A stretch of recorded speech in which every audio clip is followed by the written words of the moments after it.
Hey gang, Jeff from War for the Tower wants you to know that one of his other shows, Shattered Worlds RPG, is fully caught up, so you can totally chat with them as they make it. It's actual play, it's got robots and wizards, it's great. Come on down and look up Shattered Worlds RPG on your podcatcher of choice. This is an Unspoiled Network podcast. This is Unspoiled, covering Doctor Who, Season 7, Episode 7. So they say. The Rings of Akhaten. Akhaten? Akhaten? Akhaten. In this episode, we get to see Clara's parents and how they met and what that leaf is about. And also there's a very operatic showdown with an old god. Welcome to Unspoiled.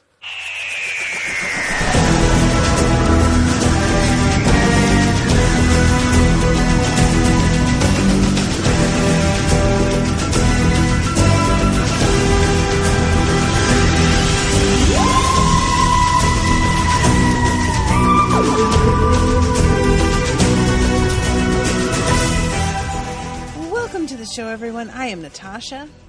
I'm Jamie.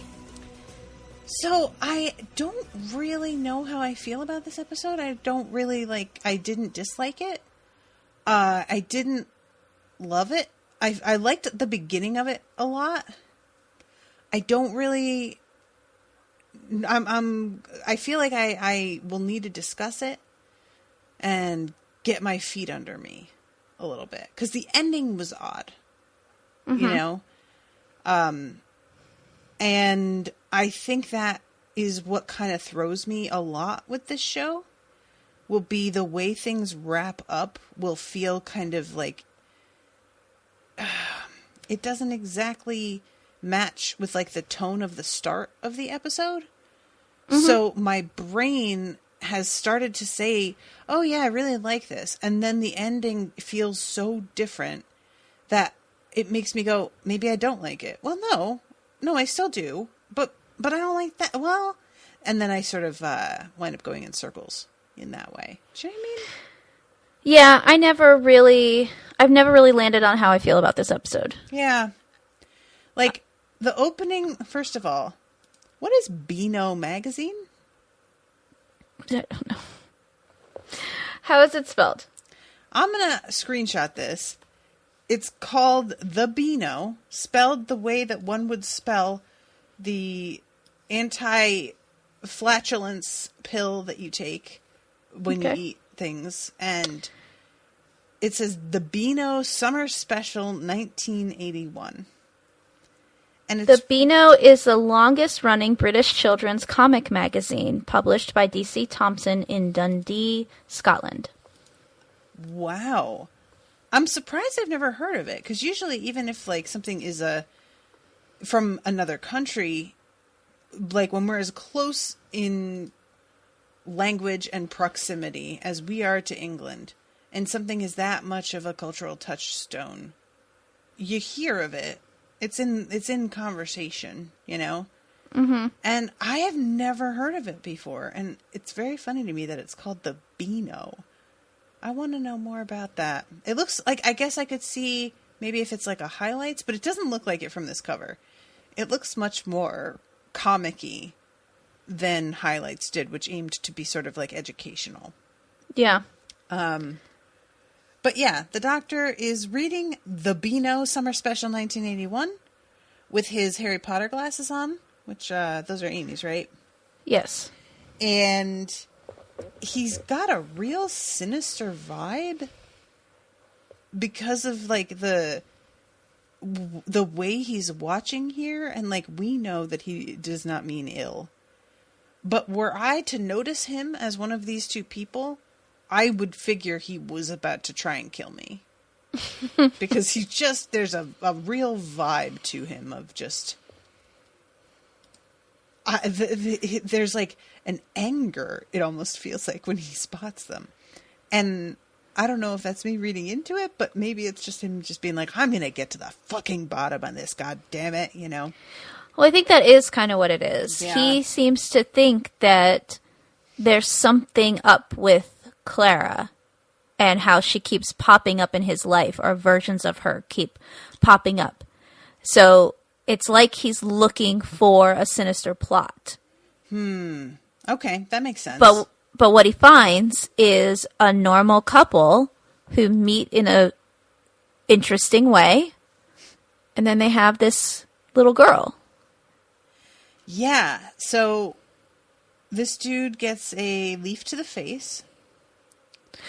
And That was a giant leaf. it was a very big leaf, yes. Any further comment on that, or is that... It's a fantasy story. I can't nitpick about how brittle that leaf would be after 20-something years. Yeah. So I'll let it go. Let it go. Yeah, I mean, maybe she rubs coconut oil in it every day to keep it supple. I'm sure that's exactly what she does before she puts it back in her precious book. Yeah, probably. That book is one giant oil stain. So yeah, he gets hit in the face with a leaf, which causes him to lose control of his faculties and very nearly get hit by a car. And the lady who saves him is a pretty charming woman. And they get married and have a child. And, I'm realizing I don't know that they get married. I think they get married. Do we ever see a wedding? We don't see the wedding, but they have a kid, and they are clearly Yeah. together. And the daughter is Clara. And the doctor is basically trying to figure out what's so weird about her. Mm-hmm. And he doesn't get any answers. He watches this whole thing, and it doesn't seem like it takes him any closer to the answer. Like, it ends, that whole bit ends with him, like, yelling at the TARDIS when he asks who she is, and he's given a bunch of different pictures of her in different versions of herself. And then we jump to her somewhat younger with the 101 Places to See book, standing at her mother's grave and crying and getting her tears all over this book thoughtlessly. And the doctor is watching, and this is the thing that she brings up later. She knew that he was at the grave. Which, I don't know, like, she doesn't see him in this scene. So I guess that she just saw him around when they were, like, coming in. But yeah, this is when he says, she is! She can't be! She's not possible! And then we cut to the credits. This is a new song. It feels like. it's not the same one from last week? It's the same one from last week, but I thought last week was just going to be another variation because there's been a bunch of those this season. And it seems like this is it. They're really treating this mid-season break like it's a brand new season. It's strange. It's fine, but I wasn't really ready for it. So anyway, I'm not exactly sure how to search this this theme. And if you want to send me a YouTube link to the correct theme for this half of the season, you can do that, and I will download the sound from it and use it for this episode. But I don't want to search it because I'm afraid I will get spoiled. Because YouTube just likes to autofill. Yeah. And I'll be like, Season 7, second half theme. And they're like, theme for Clara's death? And I'll be like, oh. Although we know Clara dies like a couple times, so I guess that wouldn't be that much of a spoiler, but you know what I mean. So the date that her mother dies is March 5th, 2005. Okay. Which is the day of the very first episode of the new Doctor Who. Oh. That's the day that the Doctor meets Rose. Interesting. So there's a theory, unsupported other than by that date, that her mother was a victim to the plastic people. Oh. the Akhotens. That's messed up. Well, guess somebody has to be. That sucks. It's not confirmed. Like, Stephen Moffat hasn't said anything about it. It's a nice little Easter egg, though, to make you think. Like, they don't go into detail, at least not in this episode, about, like, how her mother died. Mm-hmm. So, it could be unconnected. Yeah. Or it could be that she was killed in a weird alien attack. Yeah, I didn't really, like, think about, I mean, and it doesn't matter, I guess. I don't really know. It doesn't matter. You know, like, it seems like it doesn't. I think it's just an Easter egg, personally. Yeah. I feel a little bit bad for Clara, like, getting wrapped up from such an early point in her life in this, like, alien supernatural circumstance. Just, it's not fair, I guess. Is really what it comes down to, which rarely is. No earlier than Amy Pond. Is it not? I mean, Amy Pond was a 10-year-old when the guy fell out of the sky, told her he would take her traveling. Oh, I see what you mean. I thought you meant, like, earlier in like, the year. Because this girl, it's, like, before she's even born that he is spying on her parents and whatnot. Yeah, he's trying to figure her out. Right. But if she hadn't noticed him or realized later that the person she saw at her mother's grave was him, mm-hmm. her life would go on without knowing he'd ever been around. True. He's not interfering with her life. Yeah, you're right. He's just trying to figure out what the deal is with her. Because she's not possible. If that's how her mom did die, it would be really interesting to see her reaction to finding out that he was, like, instrumental in taking them down. Because I assume she'd be glad, but there might also be a bit of, like, oh, but you didn't say my mom, did you? Thanks for nothing. I'm trying to even remember how the doctor defeated those plastic people in that episode. Yeah, no memory. Yeah, and I've seen it a lot.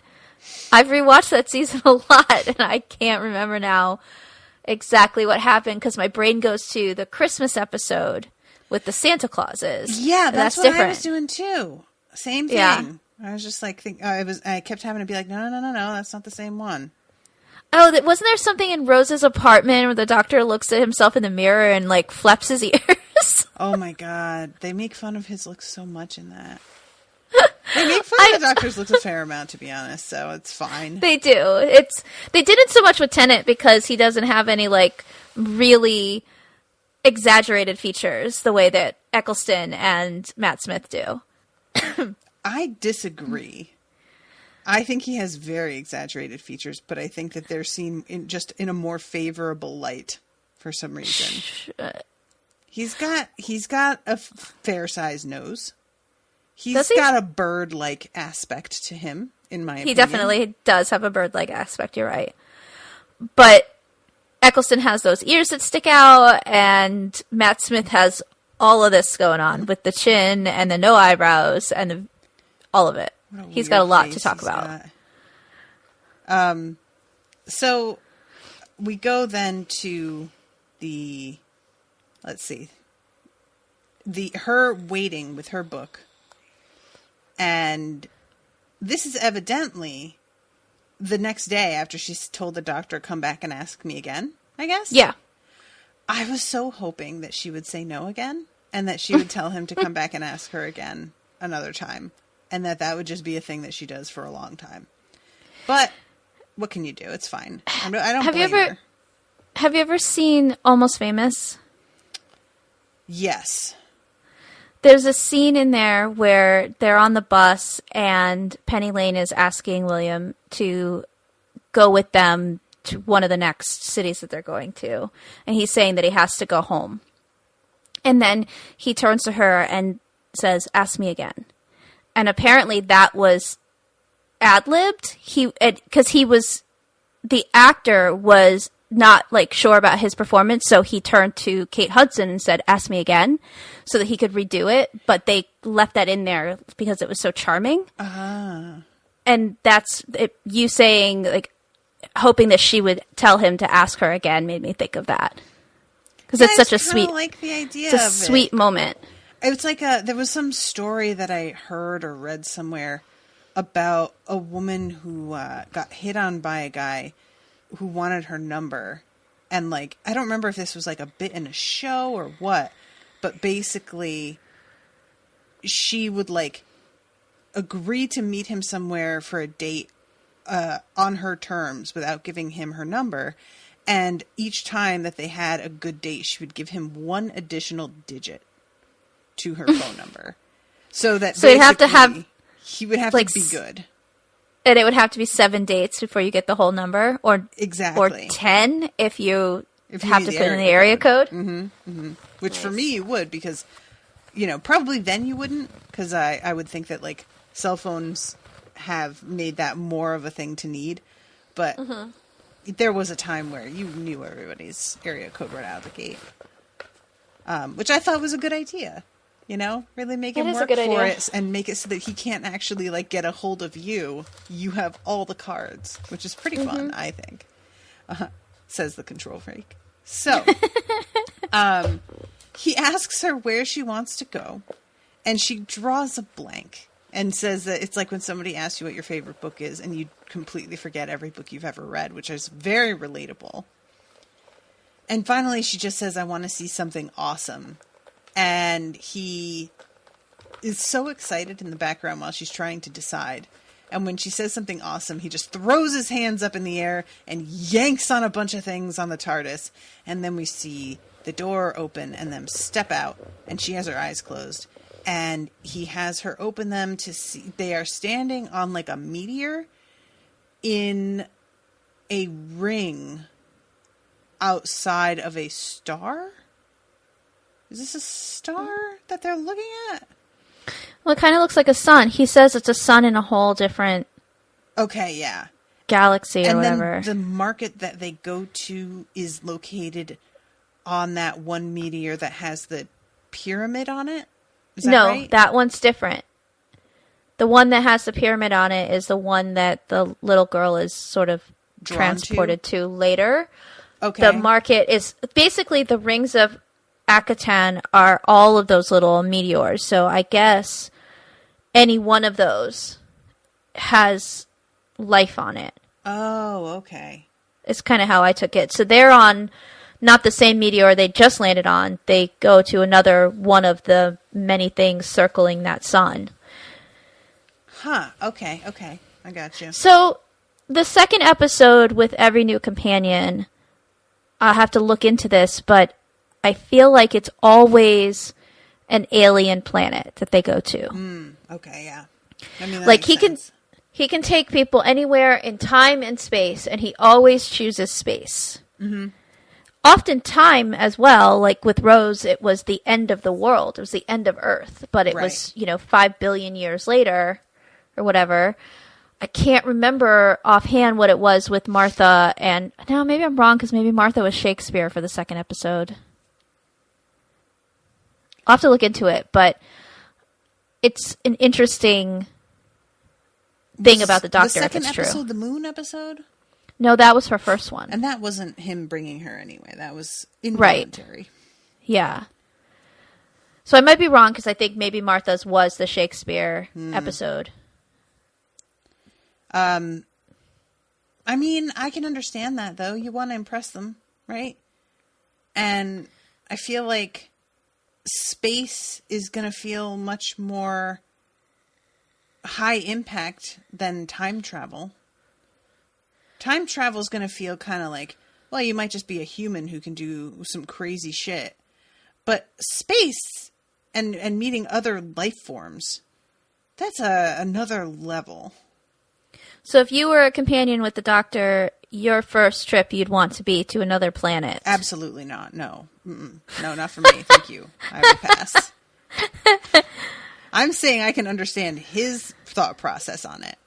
But personally, I have no interest in Like, I guess with him, it's fine because he's like a tour guide. But also, he does just disappear and leave her completely by herself, which he is wont to do. And so that's the part that gives me the heebie-jeebies, and I would not want that. At least if it's like we've transported in time, I'm going to still know, like, how the terrain is and what's safe to eat, maybe. Not just about as much as I do now, I guess, anyway. It's not going to feel like I am so unmoored as to be kind of terrified. Yeah, I wouldn't want my first trip to be this place. No. I get why he thinks this is great, but this is too much for me. Yeah, there are way too many other creatures. Mm-hmm. The TARDIS is not translating all of their languages like it's supposed to. Yeah, I noticed that myself, that's not usually a thing. It's not. And what's that about? I don't know. She also says later, I don't think it likes me. Oh, yeah, that's true. I forgot that she said that, because it won't open for her, which she seems to think it should. I mean, I don't know. I thought that was because she doesn't have a key yet. That's what I thought as well. But when she said, I don't think it likes me, I was like, oh, so it has, or you think it should, or what? Captain Jack also said that once. Huh. That he didn't think the TARDIS liked him. The TARDIS is really kind of a bitch sometimes. It's fine. She can be. Would that be the first female type thing that didn't fall for Jack Harkness? Because we learned the TARDIS is female.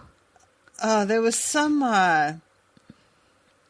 thread that I was in where people were sharing their like celebrity crushes, and he got mentioned by a couple people. And him as the character? No, him as an actor. Oh, Jack or John Barrowman.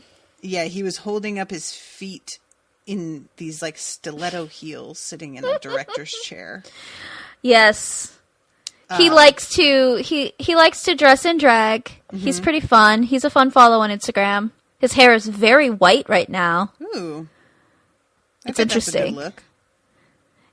It's different. I'm not used to it because every time I've ever seen him on screen, his hair is dark. Mm-hmm. I appreciate that he's like, hey, I'm not filming anything right now. Look how white my hair is. I wish mine would just be white instead of whatever it's doing right now. People talk about like salt and pepper, and that gives an impression of like an evenness or a tidiness to it. Yeah. And salt and pepper really is only what you can say about short hair. I've got like, I don't know, it looks like when you had a nice blanket or something and like a thread got pulled. And then a whole portion of it is just not quite right anymore and doesn't like, you know what I mean? And the texture of those hairs is different. So suddenly you've got these hairs that are like a completely different texture. Yeah, it's the texture, the color, because I have such dark hair. My hair is turning like silver white. So they stand out quite a bit. And I mean that in every sense. So, yeah, it's just, I if it's going to do it, like, just do this transitional period. I don't care for this at all. Would you rather just wake up one day and your hair just be all white? I think so. Yeah. You know? Like, I can then just move on with my life. Be like, well, now my hair is white. So I'm either going to dye it all, or I'm going to accept that it's all white. But right now, I have this weird, like, I would like to accept what's happening, but it just doesn't look nice to me. So I feel the imperative to dye and cover the portions of it. Is this our internalized, not misogyny, but our internalized patriarchy, where if guys start going gray, we're like, yeah, that looks good. But with us, I'm like, oh my God, get it out. Now, the thing is, and I definitely think that is certainly an aspect of it. But I've seen women with gray that it looks good. Mine just doesn't do that. And I think part of that is having curly hair as well. So the texture change is very pronounced. It feels really different. I think with straight hair, yeah, it's going to be more wiry, but it's still straight. When you have curly hair, when it's more wiry, it's much straighter than the rest of your hair. So it's just Is it? like, well, what's this? Yeah, my dad, when he was going gray, because he had very tight, coily, kinky hair, he could grow an afro. And when his hair started to go gray, they were straight, almost perfectly straight hairs, which looked so bonkers. Why is that? And I remember he would say, "Oh, they're scared." they were frightened stiff. That's funny.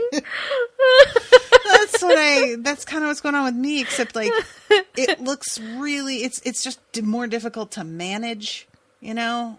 Yeah. Ugh. I would really love it if every time you see one, though, you go, "Oh, they're scared." They're scared. I mean, I do say that shit. He had a lot of like weird sayings about things that just like come out, and Owen will be like, "What's that now?" I have to explain it. So my anyway, dad just started going bald, so he just shaved it. After a while, he was like, "No, just good. Just be done with it." I really respect when men are just like, "I'm going to shave it," because look, I understand your hair is a big deal. It's a major part of what you look like. And you get attached to what you look like. Yeah. And you don't want to give that. And I get that. I really do. But there comes a point when clinging to that just makes you look so much worse. Yep. And some guys can do that half moon thing, and it's fine. It's my dad really tried rare that, and he was like, fine. "You know what?" He didn't like it. He was like, "What's the point? I still have to go get haircuts. It's stupid. I'm just going to shave it." Mm-hmm. So now he just shaves his head. Yeah, that's one thing my dad never had to deal with. Never even a whisper of hair loss from him. Poor Owen, he's going through it, and he's very, very salty about it. Aww. Yeah, he's very unhappy. But he's been using Rogaine, and that shit is actually working. We weren't sure if it would, so, if you've got that regular old, male pattern baldness or female pattern baldness, go ahead and try it, because we're seeing some results with that. I knew someone who was losing his hair in his 30s, and they weren't plugs. It was that kind of concept, but it was a lot higher density, and they basically harvested his own hair and then I really implanted hate that it. Term. Oh God. Okay. I'm sorry. No, it's fine. And it didn't look like hair plugs. So it was pretty unnoticeable once it healed. Mm-hmm. I don't know how effective it was over time though. And it was really expensive. And part of me is just I get it. You're right. You're attached to your hair. If I was suddenly bald, I would be very upset about it. I don't even like when my hair is cut too short. Mm-hmm, mm-hmm. Because I don't look good with short hair. So if I suddenly was bald, I'd be like, oh, fuck. I get it. But at some point, you have to sort of accept that this is the situation and make a decision of either living with it or, cutting it all off. Yeah, it's like me gaining weight and trying to just continue wearing the clothes that I used to wear when I was 3 sizes smaller. Yeah. You can do that if you want. You could definitely do it. But it's not something that I would recommend. It's not going to be comfortable, and it's not going to look great. And you're not fooling anybody. Nobody's looking at you thinking that you're still that size. They're just like, oh, that's not what you should be wearing. You need something that fits you. Yeah. So, yeah. Anyway, how do we get on this? Matt Smith has good hair. I will say that. Matt Smith has great hair. Yeah, it's unusually good hair. So, we were talking about how the language isn't being translated, and she's barking at this woman. Well, I mean, Matt Smith barks first, so or not Matt Smith, the doctor. Sorry. True. The doctor does bark first, and so she sort of follows along. I think it's interesting that the doctor doesn't note that the TARDIS isn't translating for her. Yeah. One would think that would be something that he would be like, oh, you should understand her, or that he would understand her. I guess we'll have to see if it continues. Yeah. But this woman is trying to get them to rent a moped And they don't take like regular money currency the way we think of it. They trade in items that are of sentimental value. And so you need to give something in exchange that means a lot to you personally in order to purchase things. Which I just have to wonder how much you could possibly buy at a place like that, because how many sentimental items can you own after a point? You could say anything is sentimental. But if that's feels your like exchange, they can sense it. Is that not true? I kind of thought that there was like a... I'm not sure, you know because obviously the old god can. Right. He knows the difference. But can every single little shop owner in this crazy outer rim market tell what is actually sentimental to you and what's not? Yeah, I kind of like thought that they could. Like there was some sort of thing on this planet or meteor or whatever that facilitated them being able to tell. Maybe. But yeah, so she's kind of like, that's messed up. No, thank you. And at this point, she turns around and the doctor is gone. And I really want to know what the hell is up with him disappearing like this all the time. And why, whenever a companion gets linked back up with him again after a moment like this, they aren't angry about it. Because let me tell you something, kids. You bring me to a literally alien place and place me where I don't know the language. I don't know half the creatures. Like, I am absolutely outside of my comfort zone, beyond comfort zone. And you just vanish on me? I am going to have some choice words when we come back in contact again, unless you have a really legit reason for having gone. And you can explain to me. And he never does. No, he never does. And it's not like they are texting each other like, hey, where'd you go? Yeah, it's just like, it's just one of those things where he just like wanders off. And the whole reason you're here is allegedly to show this bitch the world. And then what are you doing then? What is the point of you? Why are you here? Where'd you go? He's got this like super short attention span at times. Where he's just like, he's a squirrel. He's like, oh, shiny?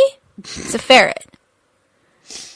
And then this poor girl, if I were Clara, I would be like, are you fucking kidding me? Right?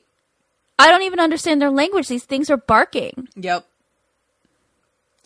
Yeah, I really thought when they met back up again that she was going to be like, what the fuck, dude? And no, she's just like, oh, hey. She says, oh there hey, you are. In such a casual way, too, as if she wasn't just watching a little girl get hounded by, like, weird militant beings.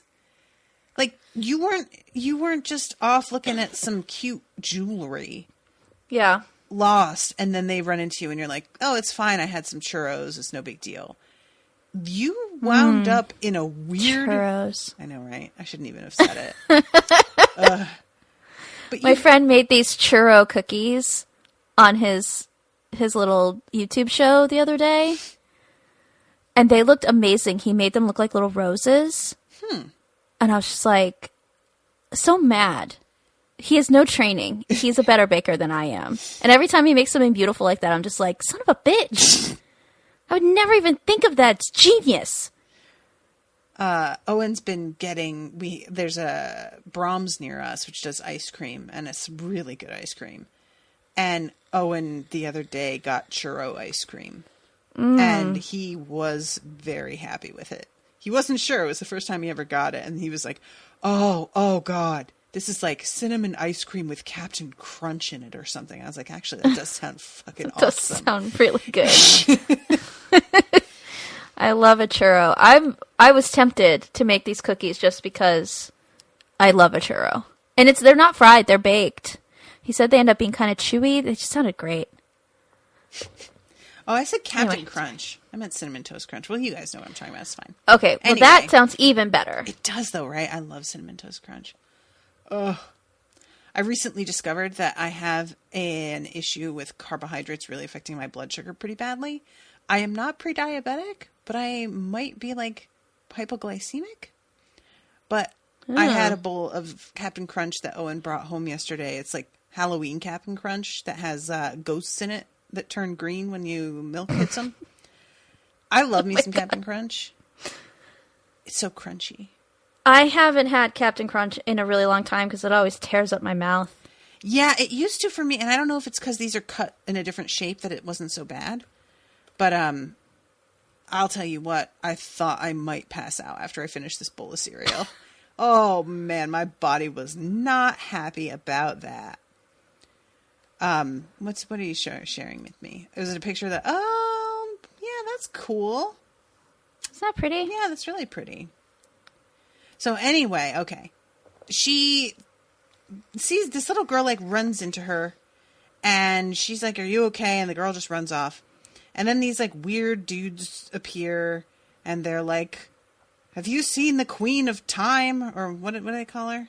Queen of Years. Queen of Years. And she's like, "The who?" Playing dumb, even though I'm pretty sure she knows exactly who the fuck that was.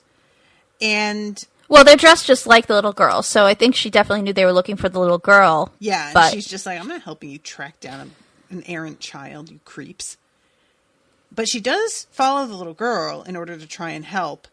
And the girl takes a while to trust her, but eventually is just like, I have, like, all of this, like, these stories and songs that are in my head. Is that correct, how that works? It's like, yeah, like when the last Queen of Years died, she was named Queen of Years. And so she's basically spent her entire life learning every story and every song to exist in her culture. that's no pressure or anything. So yeah, she has been, it feels like, bred specifically to be sacrificed to this god.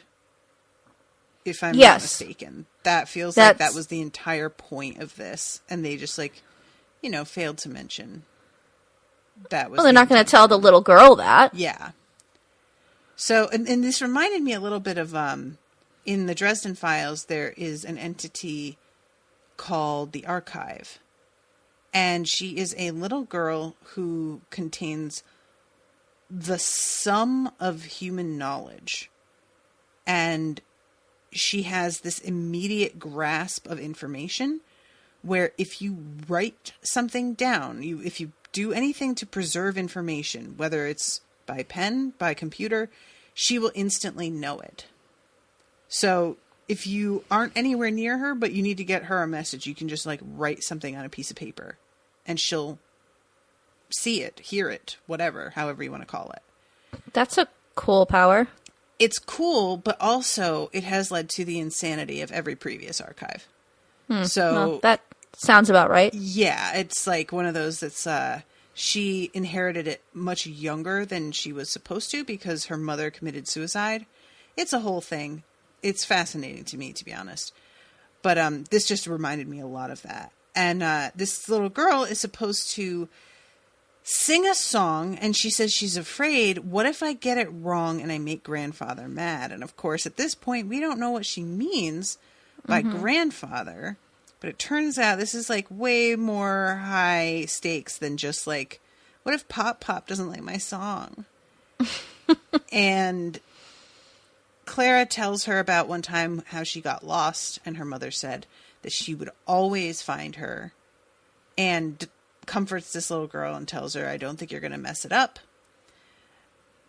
And they get interrupted by these fucking Nazi weird... They look like their mask is sort of Star-Lord-ish. It reminded me a bit. Yeah. And they are searching for her. So Clara tries to help her hide in the TARDIS, which will not open.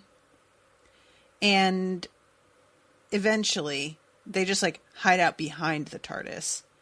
and she convinces her to go ahead and sing the song and everything is going to be okay, and sort of escorts her back over there. And the doctor comes with her, and they watch this performance, which starts out really cool. And it's like a very interesting, like, cultural moment. It feels like visiting, like, Westminster Abbey at Evensong or something, you know? Mm-hmm. Which, by the way, I did, and I spent the entire time sobbing. So just be ready if you go do that maybe you want to bring something, because I didn't have anything. And I was just very wet on my face. I didn't know that was something that was done, so I'll keep that in mind. It is a very moving experience, or at least it was for me. So yeah, they are sitting and listening to her singing this song, and this other dude who is singing, she's kind of doing like a descant over his melody. And the whole the song is basically a lullaby to keep this being asleep, which really is such a red flag when the whole thing about, like, singing to this being is, oh my God, please don't wake up. Jesus, don't wake up. Please don't wake up. Oh my God. I hope it doesn't wake up. I feel the like that's doctor bad. says that they're singing the long song, which is the lullaby to keep the old god asleep. Okay. And it's like, there's a chorister is what it says, singing, and like we see them switch out. Mm-hmm. So it's not like one person has to continually sing until they keel over from starvation and exhaustion. Right. They get switched out, but it's a continuous song. Right. Handed over for millions of years from chorister to chorister, as he says. Generation after generation after generation. Which, honestly, is a dope idea. When we are around this point in the episode, I'm like, okay, this is a really, really cool concept. I like this a lot. You know, the idea of just, it sort of reminds me of like, there were communities in which you had to keep a coal or flame going, and you were put in charge of that. And they would keep fires lit in these villages from the same original fire as hundreds of years earlier. And there would be somebody who was sort of assigned to keep that going. And if they ever let it go out, they could be executed for that. Wow. It was a big deal. Which, I mean, starting a fire from scratch when you don't just have a Bic is probably a pretty good reason to kill somebody. Because you're just like, really? Come on. Isn't that kind of the Olympic torch, too? They start it in Greece, and then it travels around the entire globe, passes from person to person, but that's the same flame whenever they get to where the Olympics are happening. It's the same one that was started in Greece. Mm-hmm. I mean, not for hundreds of years, just that one Olympics. Right. But the same idea, yeah. Same idea. So they're singing. Things seem to be going pretty well. And everyone begins to sing along. And there comes this odd moment where this dude who is the chorister, as he is singing, there's like it felt to me in the moment, and afterward, it sounds like that's not what happened, because the doctor says he was always going to wake up now. Like, that this had been sort of like expected or something. But I thought that this chorister sang a wrong note and fucked up. It sounded like he went off key or something to me. But I might have just misunderstood how that went. Do you know what I'm saying? Yeah, I don't know. The site that I get these notes from say that the chorister in the pyramid falters and they all stop singing. And then he raises his hood and continues, but then the ground starts to shake in the pyramid. Mm-hmm, mm-hmm. And that's when Mary gets pulled towards the pyramid. Yeah, and I thought that it was everything began to rumble and shake because he like stopped singing, but it's kind of hard to tell what happened first. If he stopped singing because he felt the rumbling, right, or what. But yeah, he tries to keep singing, and it's like when he kneels down, there's a real sense of him knowing that, like, this is kind of over. It's too late. And yet he's just going to keep going because that's his whole job right now. And I guess you just got to cling to the thing you can do.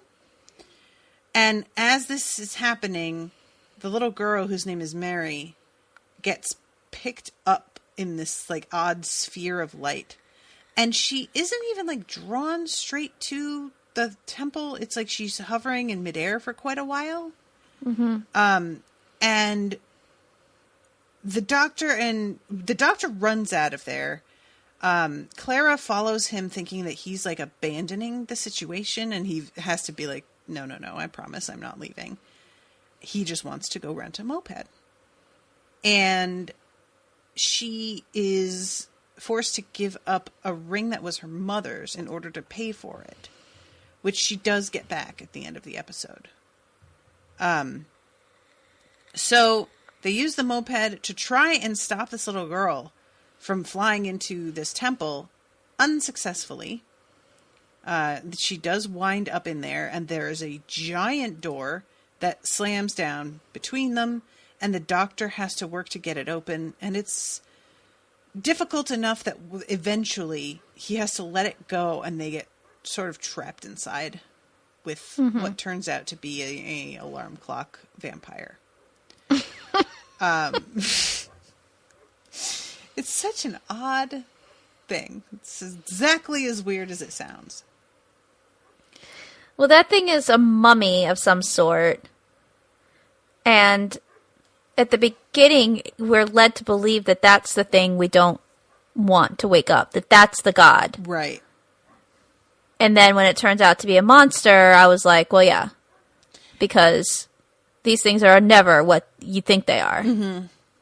And then it turns out that there's an even bigger, literally bigger monster. So when he says it's a vampire, he just means in terms of it taking, like, life experiences. He doesn't mean, like, literally. Yeah. I was really hopeful that it was, like, an actual vampire. It's a parasite. It's living off of something else's something. Which a vampire, I guess, is... Well, no, because a vampire doesn't need to attach itself to a living thing. It just needs to kill living things to survive. Which everybody pretty much does. Yeah. I mean... Yeah. I don't. Yeah, you do. Yeah, plants. Yeah, actually, we all have to kill things to stay alive. Like, that's just. But so you can't call everything a parasite. So yeah, I guess it's like a like it would literally die if it were detached at all. Right. It's not really a vampire either, though. I don't know what this mummy really could be considered, because he really is just like the facilitator. Yeah. He's an admin. He collects the souls and passes it on to the god, to the sun.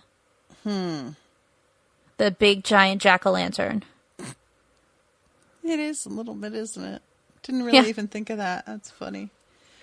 Yeah, so this dude's like, by the way, I this scene was one of those, and this doesn't always happen, but it does occasionally, where all I can think about is the experience of actually filming a scene. Mm-hmm.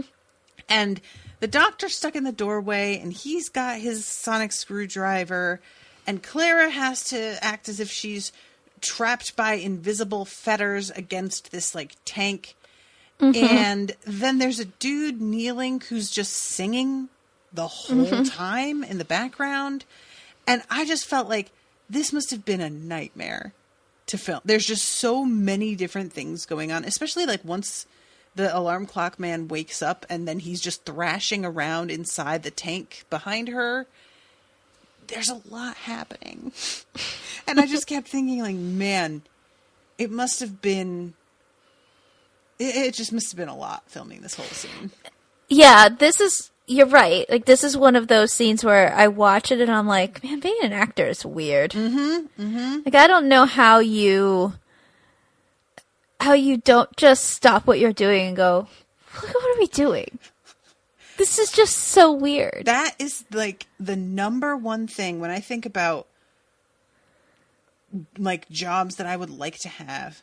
And of course, occasionally you just think movie star because that just sounds great.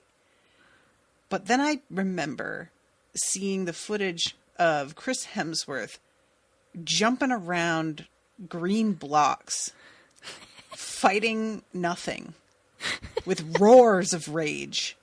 And I'm just like, I don't think I could do it. I don't think I could sustain it. Every scene would just end with me going, oh, I'm so sorry. Hold on. Let me do it again. Every single one, I would just lose it. I feel like, you know? Yeah. Yeah. I think that like people used to, and probably still do, complain about how hard it is to act against what essentially is a tennis ball and a stick to give you an eye line because that's where the monster is going to be. And I've seen interviews with actors where they're like, it's just so hard to get your brain in the right place because you're acting to nothing. And you don't even really know what it's going to look like. And I think about like, I wanted to be an actor for most of my life. And I don't have the like personal freedom of like allowing myself to look silly enough to do a job like that. I'm way too self-conscious and you can't be. Yeah. You just have to be okay with looking stupid. I just watched like 10 minutes of Hot Fuzz bloopers this morning. Oh, God. And there are some things that Simon Pegg does, just like when he's just being goofy. And I was thinking, like, he just is fine being silly. Like, he's just free with himself and doesn't care if he looks absolutely ridiculous. And I don't have that. Whatever that is in your person, I don't have it. So I could never be an actor because you have to be okay with just looking absolutely ridiculous. And the thing, like, that's never been I'm fine with looking ridiculous. You guys have seen me on my crowdcasts. It's not something that I worry about. And that was part of what was good with me when I was going to school for theater. I think that my teachers enjoyed the fact that I was willing. There was one that I will never forget in which we had to like be an object. And I decided to be a popcorn popping. And so I curled up on the floor and then just kind of yelled pop and like threw my arms and legs out like I was exploding. And it was one of those moments of the teacher hadn't known what I was going to do. And she like fell out and was just like, what? And then I really like got her attention with that one. But I think it would just like, it's not that I wouldn't have a problem looking like an idiot. It would just be, I would enjoy that aspect of it too much. And I wouldn't be able to maintain the like, I need to be able to look like a fool and know that I look like a fool while pretending to be taking this shit seriously. Yeah. Being a badass. I can't also be a badass when I'm swinging a foam hammer at empty air. You know, I just don't see it. Or holding a pretend sonic screwdriver at the foam core door that is above your head, pretending that it's super, super heavy. Yeah, just straining the whole time. Like, this is really taking it out of you. And meanwhile, there's nothing there and it's not happening. But, like, scene working with another actor, I still think, like, I would love to do that. It's the other kind of acting, the being... maybe this is what therapy will help me with, is actually letting go and not worrying about what people are going to think of how I look when I'm doing something. And then I can just be silly. Yeah, it's an interesting question because, like, I certainly am a prideful person. So I find it funny that I don't really mind looking stupid, but I think it's more, I don't mind looking stupid when I'm controlling the fact that I look stupid. When I'm the one that's like, oh yeah, I'm about to do something funny right now. And everybody, like, I'm going to look like an idiot, but it's going to make people laugh. And the point of it is that I look like an idiot. You're not completely self-conscious. Yeah, I guess not. But I don't, like, I've talked before about, like, Veronica Mars, she has to pretend to be a fool in order to accomplish some investigations. And I have often said I couldn't do that.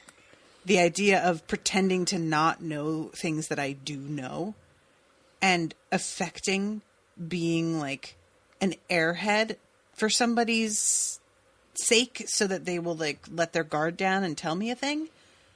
I don't think I could do that because they would think like it's a different situation. You'd be a bad spy. Oh, bad spy. Bad but spy. A good court jester. I'd be like a good distraction spy. Like you bring me when you want somebody to fall down and like ruin somebody's night, but you're going to go and open the vault while they're doing that, you know? Like Melissa McCarthy in the movie Spy. Oh God, I haven't watched that in so long. Was that what she did on that? Well, she ended up being a good spy, but she was not stealthy. And so her, like, so not bumbling, because she wasn't really bumbling around, but she just, you know, she wasn't sly about stuff. Mm-hmm. She was sort of always kind of making a scene, but was also effective at the job that she wasn't even supposed to be doing. Yeah. Yeah, I feel like about it the way that I feel, because there's a lot of shit talking about sex work, but sex work and being a spy, I feel like, are very similar in that you have to know how to like really work people and put your personal pride on the back burner for the sake of the ego of whomever it is that you're dealing with in the moment. Yeah. And that is just some shit. That is work. Anybody who claims that sex work isn't work, you go and try and assuage the ego of some 58-year-old stockbroker who's had a bad week and feels stupid and shitty about himself and is coming to you with this like anger, and you're supposed to make him feel desirable and successful and smart. And tell me that isn't work, my friend. Because that, it absolutely I'm just breaking out into a sweat thinking about it. Forget it. No, thank you. You should watch Billie Piper's show that was on Showtime, Diary of a Call Girl. Oh, I forgot you've mentioned that before. Yeah. Yeah, no. Kids. I'm just too over men in general. I don't have that tolerance anymore. And I've said this before. I wish that I could have like been in stripping back when I had the attitude of still kind of wanting male approval and being willing to invest energy in that sort of thing. Because nowadays, I'm showing up unshaven, unbathed, like this is what you're getting. Enjoy. Fuck you. And that's kind of how I would be, you know. I don't know if that would work for the men who are hiring those women. I feel like that's a very particular clientele who would be into that. I would be Yes. a niche worker. And, you know, that would be fine. I mean, you'd have to be like a dominatrix because you don't give a fuck what they want. It's not about what you want. I don't have time for your shit. Yeah, right? Basically. Be like, I will do you the honor of letting you eat me out while I have this churro. You're welcome. Back to the churros. You gotta bring it all around. Yep. So eventually this dude stops singing because the doctor's like, you know, that's not going to do anything, right, buddy? Like, give it up. And this thing wakes up, and Clara is like bound. I don't think I really mentioned it, but she's bound by the girl's power because she was trying to get the girl to leave. And Mary basically seems to think that if I leave, he'll just eat the whole planet and a bunch of other planets eventually also. Yeah. She thinks that, like, she knows he's going to eat her soul, but if we stop him, he's going to eat everyone's souls. Right. So the doctor promises he's going to fix this. And he's not, he doesn't have enough information to promise, but he does anyway, because he thinks he does. So this thing wakes up. There's this weird moment where it sort of holds its arms out and a light beam shoots from it to the... What is it shooting towards? Is it shooting towards like the little meteor that they just came off of? I think so. So are all those people dead? No. Because the thing looks Maybe like some it's of on them. fire. So I kind of thought that it was like exploding. It's like a sun. So how can they still be alive then? I don't know. It's not the same Alright. kind of sun as ours, so they can get closer to it, I guess. Okay. It's not really a sun. It's a sentient... It's some kind of being. Just looks like a sun. And it doesn't like... Yeah, okay. Oh, and I forgot that these like Nazi Star-Lords show up again. What are they called? I don't know. The Vigil. The Vigil. And they're meant to like keep him safe. And the doctor thinks that they're like the god's security guards. Yeah. But really they're the alarm clock security guards. So Yeah, he they're... fights them off, but that's really like they just wind up disappearing. They're not really actually much of a threat in the end.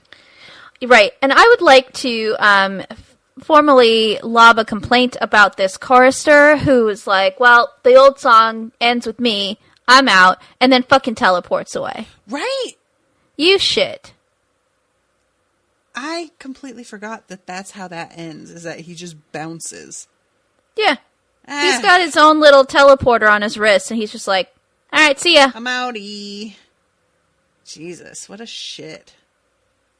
I wonder, like, because it feels like he's part of the overall organization. Did he know that this little girl was, like, scheduled to be on the menu here? Oh, obviously, yeah. He did? Yeah. Okay, that's... Men are always willing to sacrifice little girls. That's true. They're not going to sacrifice themselves. True. But watch out for that misandry or whatever. Yeah. It just came out again. Oops, I did it again. So basically the doctor realizes that he done fucked up and is like, sorry, maybe this thing is actually a giant old god here that has been awakened. The explosion of light from this thing is so... I thought it was going to blow the thing up because it looks like a weapon, you know? Mm-hmm. But it's just sort of like an activator. And then it collapses. And I guess dies? The mummy? Yeah. Is it dead? No. I don't really remember what happened to the mummy. Yeah. That seems like an unfair life also. Like the mummy just gets trapped in this glass case. Well, it breaks. It breaks and they run, right? The glass case breaks, but he just yells after it breaks. Yeah. The light comes out of him. And then he just falls down. And he's just still sitting on that like stone chair in the case. Like it's broken and he could leave, but he doesn't leave. So I feel like that's like the whole point of him. And that just seems really like, that's not much of a life either. So what I'm saying is everybody's a victim here. Yeah. So the doctor decides that he is going to fight this giant old god in a moment that I found very funny when Clara says it's really big and he says, I've seen bigger. And she says, really? And he says, are you kidding? Look at it. It's massive. I did find that amusing. Yeah, here it is. Are you joking? It's massive. She says, I'm staying with you. And he's like, no, you are not. You are going to take her away with you on this moped. And it pretty much cuts eventually, and they are already away again. We don't see them go. Yeah. And the doctor is left behind to talk smack at this star. Basically, is what happens. Mm-hmm. He's just like, you think you're so great. You're just a big dopey star with no life. I have a lot of life that I have lived. I am also a star in my way. And you wish that you were as cool as me. How about you feed on this awesome life that I have had and just give it up on everyone else? And the star eats his experiences? Yeah, he says, I walked away from the last great time war. I marked the passing of the Time Lords. I saw the birth of the universe, and I watched as time ran out, moment by moment, until nothing remained. No time, no space, just me. So, still a little arrogant. Mm-hmm. And he gives a bunch of examples of things that he's seen and then tells him to go ahead and take it. He says it's knowledge that would make a parasite god's blaze. So yeah, then the I guess the star itself, or the sun, or whatever it is actually Akhaten. And it starts taking the doctor's memories, which is what it feeds on. Doesn't take them, like, he still has them also, right? Yes, I believe so. He hasn't killed him. That's my confusion. Well, I think because the doctor is such a big meal in this respect, he's lived for so long and has so many memories that I guess maybe you don't lose them unless you're dead. Well, I mean, which seems weird, but all the other creatures are like offering up things, sentimental value that has their memories in them. That doesn't mean that they forget what those memories are, but they're giving these offerings. Then the poor little girl has to sing this song, and then she just gets consumed in some way. But the doctor has so much that the planet started to go back to sleep. He was full. Well, Clara steps forward with her leaf, and it basically says that it's full and it doesn't need the leaf. Well, when she talks about the leaf, she says that it's the most important leaf in human history. It's full of her mother's lost life, but also all of the possibilities that could have been if her mother hadn't died. And by phrasing it that way, the doctor says that he basically, this makes this thing full because the past only has so much you can consume, but the future is infinite. Okay, so it was just wording it that way. Yeah. Okay. I like that. That works for me. I like it that is because the doctor just like having so much life experience that it's doesn't really like affect him the way that it would affect everyone else. I was kind of like, she says that it's going to eat all of the 7 worlds. Mm-hmm. I'm really not sure I buy that the doctor has more than 7 worlds worth of experience, but that works better for me. You know, the doctor's like Thanksgiving dinner where you're like, you eat so much and you think you're full, and then the pie comes out and you're like, well, I could probably have a little more. Thanksgiving is wild, man. It's like, not only do you still somehow find room for pie, but you are so full you think you may die. And not an hour and a half later, somebody's like, I'm about to make some sandwiches with the leftovers. And you're like, word? Like, oh my God, guys, why do we do this to ourselves? Every Thanksgiving, when I eat so much that I am full, I pull out the Friends line of when Joey said he was going to eat the whole turkey himself and comes in wearing maternity pants. Yep. And Phoebe's like, Joey, those are my maternity pants. He says, no, they're my Thanksgiving pants. Like, every time I'm full, I'm like, I need to put on my Thanksgiving pants. Listen, if you go to Thanksgiving dinner not wearing an elastic waistband, I don't it's really stupid. Like, what are you even trying to do? I didn't even like going to Thanksgiving dinner wearing a dress and having put on tights because those were too constricting. Yeah, I could see that. I guess it depends on the tights. I have very stretchy tights. But yeah. I could see that. Yeah, you want leggings, man. Tunic top and leggings for Thanksgiving. Let's all get on board. Yeah. Yeah. Or you just do it the way that I do it now, where it's just me and Jason, and I'm just in my pajamas, so they've got room. Yay! So this thing basically, it's not just that it goes back to sleep, is it? Doesn't it just, like, vanish? It recedes.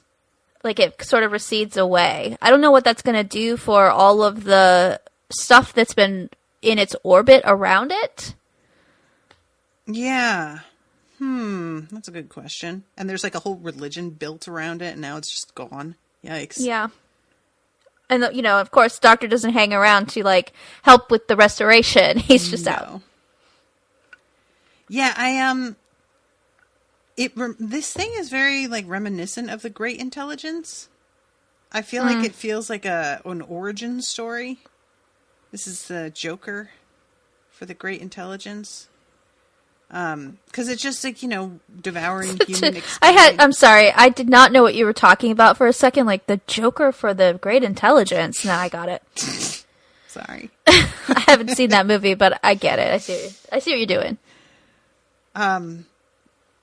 But yeah, it's just, like, the consumption of, like, human experience and intelligence in its way. It's like, yeah, it just feels very similar to me.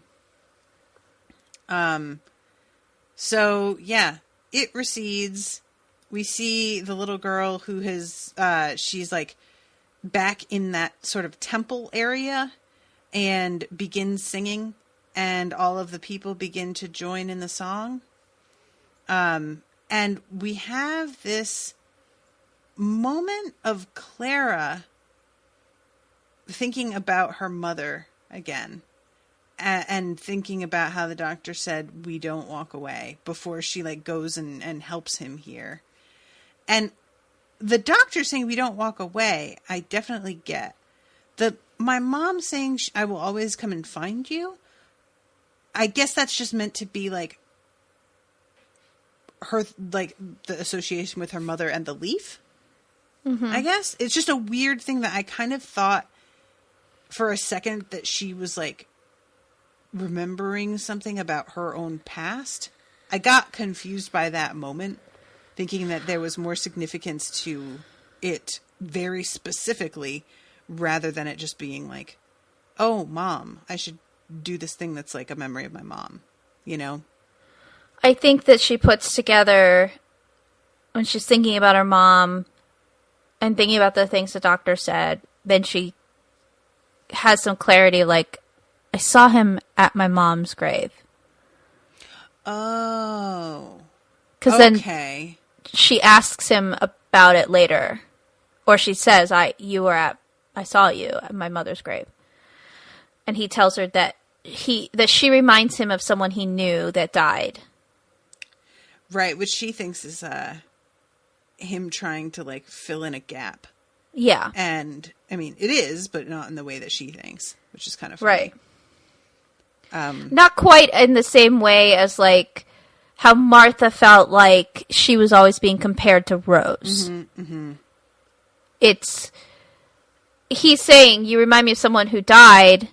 He's not saying, she looked just like you and also had your same name. Right.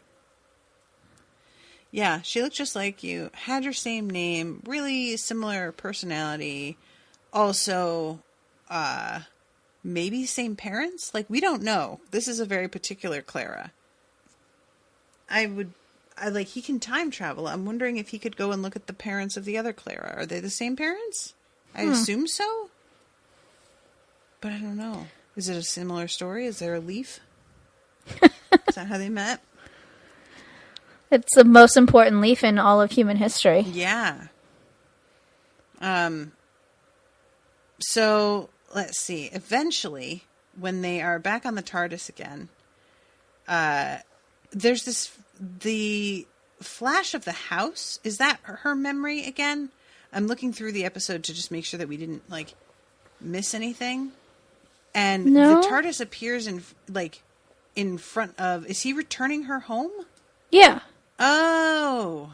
I thought that... Yeah, he says... I missed this somehow. She looks out and she's like, it looks the same. And he's like, it's the same day. Mm-hmm. That's right, because that's the whole point of helping her in this way, is to allow her to travel and do things without actually abandoning the people that she's supposed to be taking care of here. Right.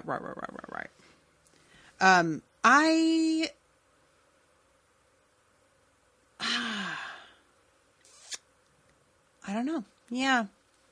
I feel like the dropping her off after scenes like this, it's just, how do you... it's not even the doctors. I'm more like, Clara, how do you just go back in there? And you're like, do you guys want chicken nuggets? After, keeping an old god from consuming millions of people, billions of people, potentially. You gotta hope that she's good at keeping secrets.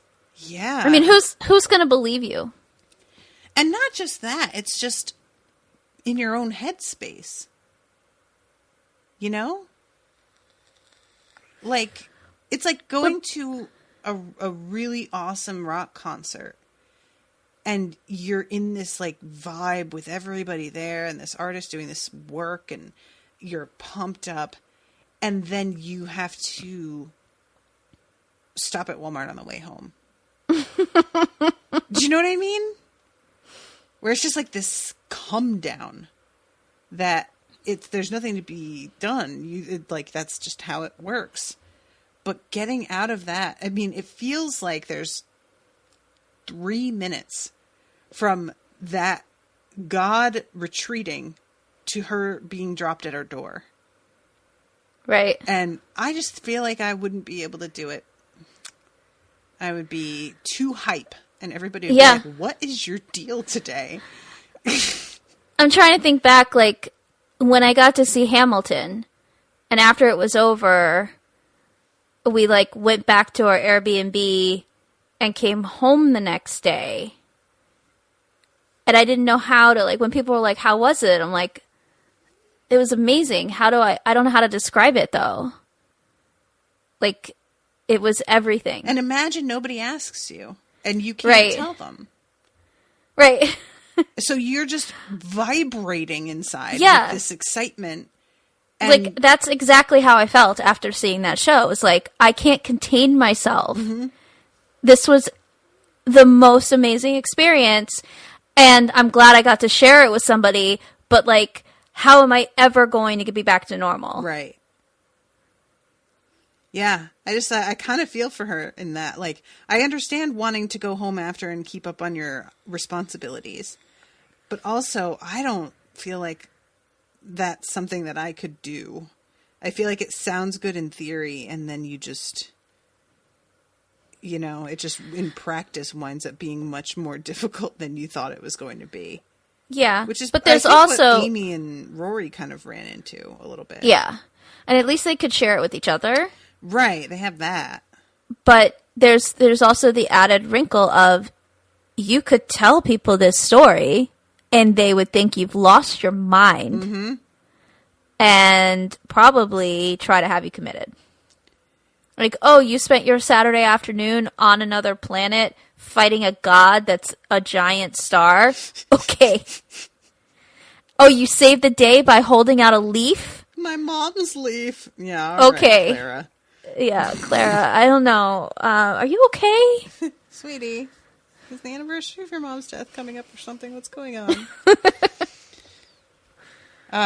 So yeah, that is the end of the episode, is the Doctor, like, dropping her off, going back into the TARDIS, saying to himself, home again, jiggity jig, as she steps outside. And that's it. And I turned it off just in time to avoid being spoiled on whatever is next. Good. Yay! There's a nice casting surprise that you'll get in the next one. Yay! Yeah. Is there anything else that you wanted to add about this? Is there trivia or anything like that? Nope, just the little thing about her mom dying on the same day as the events in Rose. Okay, cool. All right, everybody. Well, thank you all so much for listening. I hope that you enjoyed this episode. I posted the Song of Ice and Fire episode last week, but I wanted to say here, I'm not sure if I said last week, that from now on it's going to be going up on Fridays instead of Mondays due to how my schedule works. It's just very difficult for me to edit in time to post early for patrons and get it up on Monday. So I will be posting it on Fridays from here on out. So that's why it's delayed. Fridays for patrons or Fridays for Fridays everyone? for everyone. Thursday or Wednesday for patrons, depending. Gotcha.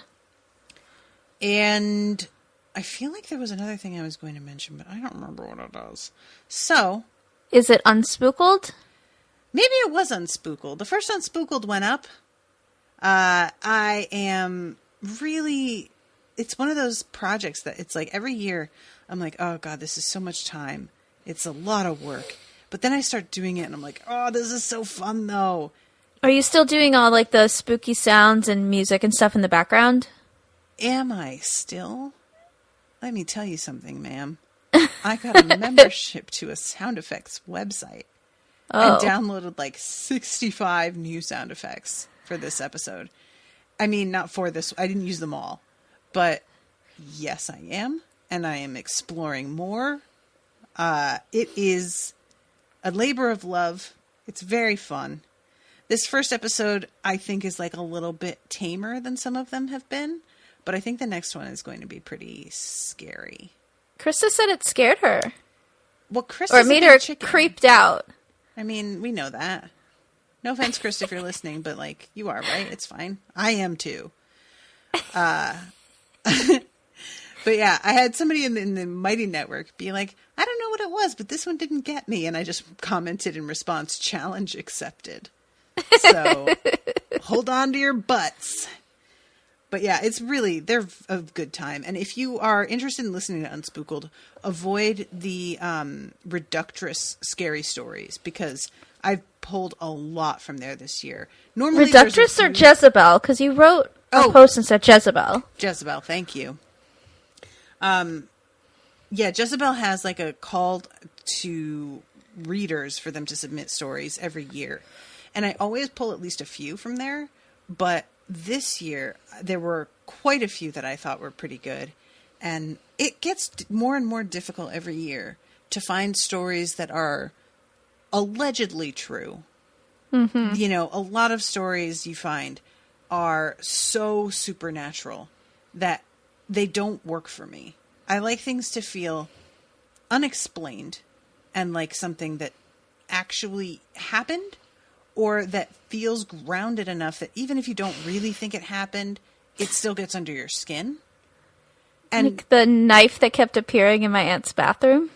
Like, see, shit like that, where you're just like, I know that doesn't mean anything good. I don't know what it is. Like, you didn't eventually get to the part of the story, and then there was a murderer with a knife. Like, it doesn't, because so many people will write these stories and they'll try and act like, yeah, this shit really happened. And then they have like, and then the devil stood there with his cloven hooves, and you're like, okay, now you lost me. This is over. Yeah. I don't care. So yeah, I've been having a little bit of trouble tracking down stories that have that like ring of reality to them and don't have extremely flowery language that sounds like a dude trying to argue in a Facebook comment where they just do too much. Right. And use some words borderline incorrectly that you're just like, calm down, Devin. Devin. I love you, Devin. I'll reach out to my friend Amy. She, like, as a profession, is a ghost hunter. I'm sure she has some stories. If she's got some time, I'll ask her if she can pass on a couple. Yeah, definitely do. And then, of course, there are stories which are not supernatural at all, which are arguably much scarier to me. Like the guy who hid in that girl's wall? That, yes. There is one from last year in which a woman kept hearing, like, scuffling, and she couldn't figure it out, and her cat was hissing, and all of a sudden she heard a very loud voice say, "Shut the fuck up," to the cat, it seemed, and she booked it out of the fucking house, and it turned out that somebody had been living in her crawl space right underneath the room that she was in. You know what? So, yeah, like, ghosts, I don't love that either. But some of the regular old people shit is worse. Absolutely worse. Humans are way worse. I would take a haunted house over a shitty person living near me. It's one of those where I think that, and then I'm like, yeah, but I don't know anything about ghosts. Like, what if ghosts are capable of shit? I know what a person's capable of physically, and I know what my, like, recourse is. But a ghost does some shit. I can't be like, I can't call the ghost cops and be like, call them away, you know? I mean, I've lived in places that have activity, so I guess it depends. Yeah, because I always just kind of different than others. Yeah, I mean, there was one time that, like, I had a loft bed, so I was up on the loft bed, I was watching TV, and I heard something underneath the bed. Like, it fell down, and then I looked down, and, like, stuff flew across the room, and so I just sent Jason a text, and I was like, ghost just threw stuff across my room, you want to come investigate? Because he was working for ghost hunters at the time, and he's like, I don't know if that's enough to get them to come to your house. Like, well, just saying. Shit just flew across my room. Yeah, I feel like maybe there's, like, a threshold, like, they have to do that 3 times or something before that becomes, like, a real... You know, the one that a lot of people say is cabinets and doors opening and closing, which I cannot emphasize enough how quickly I would move the fuck out. We had that stuff happen too. Like, with the blinds would open on their own. It happened once when my dad and I were in the kitchen. He was like, "Did you see that, or did I imagine it?" I was like, "No, that happened." Nope. No, thank you. It never felt threatening, so I was never worried. I mean, there is that. I know that there's a real vibe at times that can give you a sense of whether something is, like, up to no good or what. But there are too many of these stories where it doesn't seem threatening at first, but somehow by engaging, it escalates. They feed into it, and it seems to grow because of the fact that they are engaging. And then it gets to a point where they're like, we can't talk about it in the house. If it does something, we have to go sit in the car and discuss it because we don't want it to hear us. And I'm like, you know what? When you start having to have off-premises conferences, I feel like that shit is living there and you're visiting. And you can't have that. So, yeah. Anyway, so listen on Spookled if you're a patron. Patreon.com/unspoiled. And I post about 3 of those per season. I'm going to aim for that. It's tough because, like, other years that I've done it, I haven't also been doing Spoil Me at the rate that I am currently. But, so I'm, it's a bit of a push, but I really like doing them. So hopefully I can hit 3 this year again. And people look forward to them. Yeah, they do. They do. Yeah. So yeah, anyway. All right, guys. Thank you again so much for listening. We love you. And we will see you next week with a new episode. Until then, toodaloo, motherfuckers. Bye.